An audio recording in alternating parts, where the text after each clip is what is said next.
my channel. If you're new here, please go ahead and click the subscribe button below. I upload every Sunday and Wednesday. So today's video is going to be all about budgeting and how I bought my house at the age of 24. So if you guys didn't know, I posted a video last year of like a house tour and stuff. I actually purchased my house last year, and this is pretty much the day after my 1-year anniversary of living here and getting my keys and everything. So I wanted to film this video finally. I've been planning this for a while, but I don't know, it just took me really long to film this. Anyways, so I just wanted to basically give you guys some advice on how to budget and how to find a house and all that good stuff. So when I was 18, I believe, that's when I set my goal of I want a house by the age of 25. Like, this is what I want. I don't know if it's gonna happen, but it's what I want. So I started, you know, I was still in college and everything. I didn't waste a lot of time in college. I just got through whatever I was taking and I got a job right away. The job was super in demand at that time, and I wanted to basically start working so I could save my money and work towards my goals and not be stuck in school for a really long time. And I know that's not what a lot of people are gonna agree with necessarily. If you want to spend like 4 or 5 years in university or whatever, like, that's completely fine, that's your choice, but that's not the path that I wanted to take, and I'm still planning to go back to school in the future. I have all the goals that I really wanted to obtain by the time I was 25 because I didn't do that, you know what I mean? So hopefully that makes sense. And I'm not telling you guys to, like, you know, leave school early, or, you know, it's completely up to you. So by the time I was 22, probably 21. By the time I was 21, I decided, you know, I saved my money for a bit. I want to go and look for a condo or an apartment. So by that time, it was around the time that I was getting my driver's license.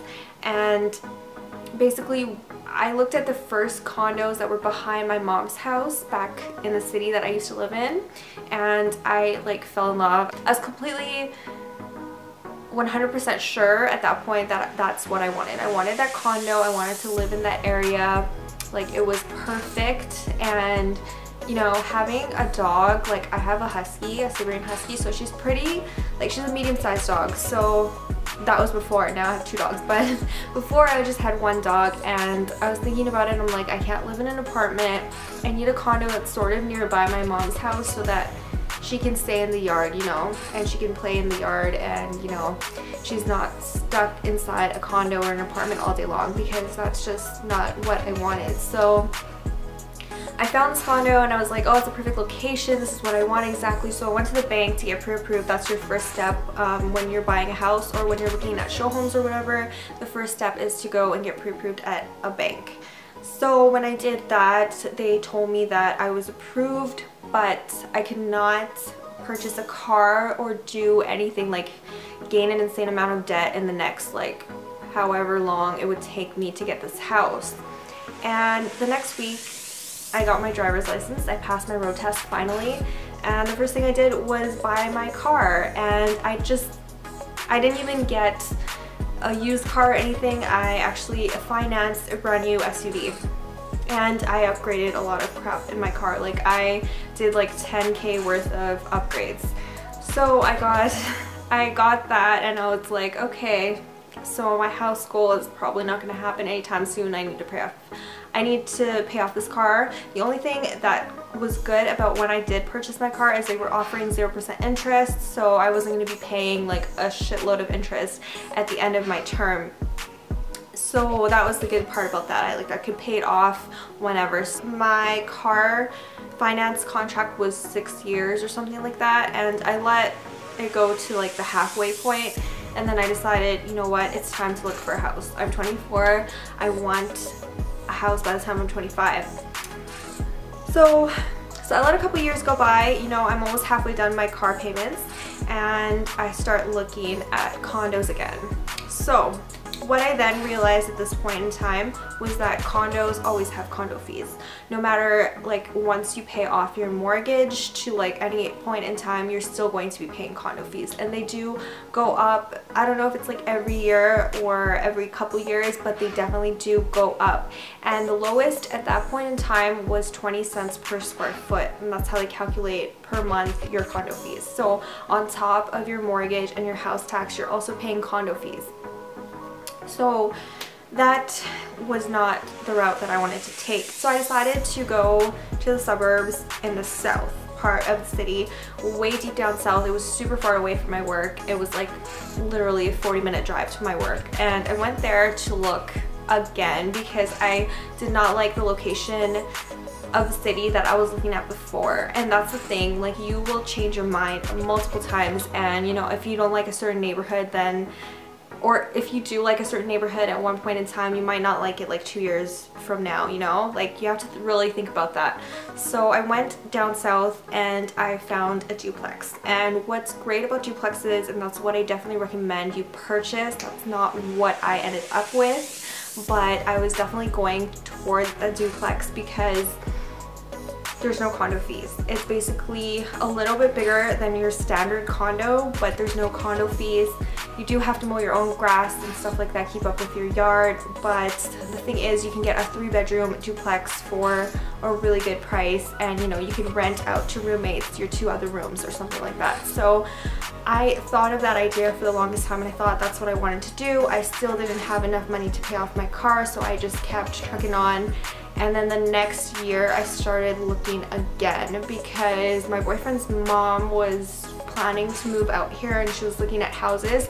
So I was helping her, I was looking at show homes with her and stuff like that. So, and I decided that that's what I wanted to do. I wanted to buy an actual house. So I fell in love with many houses along the way before I found this one. And my tip is definitely not to go for the first house that you think you're in love with, because I'm so glad I didn't do that. I'm really glad I didn't do that. I just kept looking, and I did like a lot of houses prior to this one, but I definitely picked the one that I really fell in love with. So as far as budgeting tips, I was still working really hard. I was working all crazy hours. Like, I was working night shift, evening shift, day shifts. Like, I would just work a lot to accumulate a lot of money.